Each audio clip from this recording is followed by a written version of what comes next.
Welcome back to another study of the 94 calls to action. We are on call number 4 today. Again, I apologize for another delay. I'm grossly overwhelmed in my life. Call number 4 is still in section 9, which is legacy, subsection 1, which is child welfare. So here we go. We call upon the federal government to enact Aboriginal child welfare legislation that establishes national standards for Aboriginal child apprehension and custody cases, and includes principles that, point 1, affirm the right of Aboriginal governments to establish and maintain their own child welfare agencies. Number 2, require all child welfare agencies and courts to take the residential school legacy into account in their decision making. 3, establish as an important priority a requirement that placements of Aboriginal children into temporary and permanent care be culturally appropriate. Sorry, I'm really tired, but this needs the research, it needs the studying, and we should all read and learn the 94 calls of action, or calls to action, for truth and reconciliation here in Canada. As I sit here and I think about what I just read,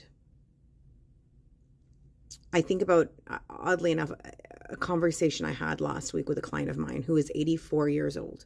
She's an 84-year-old Acadian woman. So that's the Francophones here in New Brunswick and in some parts of Nova Scotia. Some are down south in the United States. And in the discussion of truth and reconciliation, residential schools, and just the true ugly history of Canada, she was talking about how back in the day in school, they weren't even taught about residential schools. They weren't even taught in French that there was the Amérindiens or the Indigenous people in English. They weren't taught that there was les autochtones. She said to me, we were simply taught that there was les sauvages, the savages. And so I think about this because I bring it back to a conversation I had last year at a dinner table with extended family, whom I really don't speak with much anymore. And they were celebrating their daughter who was getting her PhD in social work and how she's working specifically with Indigenous people. And that was already like an eyebrow raiser. And I'm pretty sure I've made video or two talking about the situation before. And during that sitting, I think there should be some reform to the system. And that it would be better instead of her having to work with these children in the custody of the state or in the custody of somebody else. Instead of us being reactive to the damage that we have caused, I wish our social services would work more with our psychology and mental health professionals who have specialized in Indigenous mental health, specifically Indigenous specialists and experts, and Indigenous people who are professionals through their lived experience. I wish that they would collectively work together and find a way to keep these children home. To which I was met with the response of, well, maybe if they would get their shit together.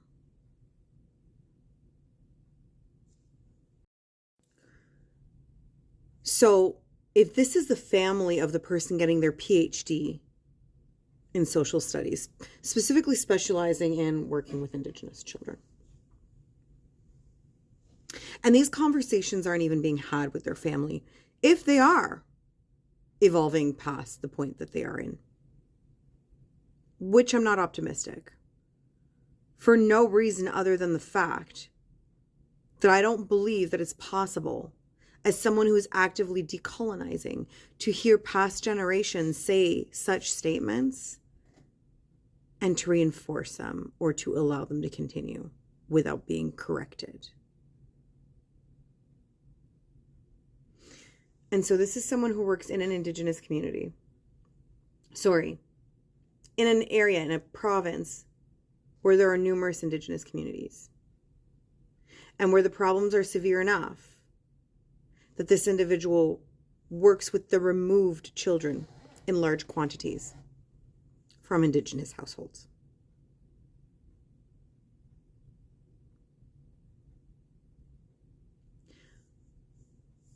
I'm not optimistic that we've done anything to respect that call to action.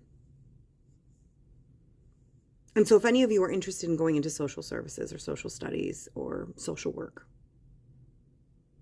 because that's what she was studying to be, was a social worker. She was doing her PhD in social work. If you're going into mental health, psychology, and you're going in it with the lens of savior of children, rather than realizing that you are a colonizer or a settler, whichever one that you are.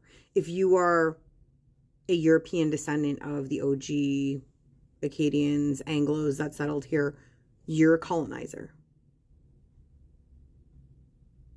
If you're an immigrant or descendant of, you're a settler. Not much better.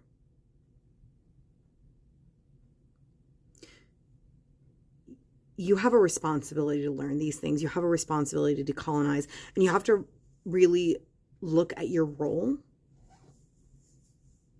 as to what you are doing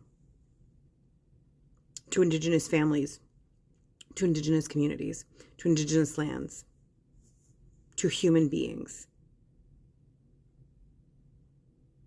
that were never given the respect and dignity that they deserve, while simultaneously being violated on a minutely occurrence.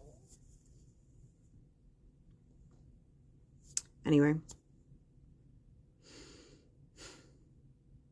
that's call to action number 4. Hope you learned something.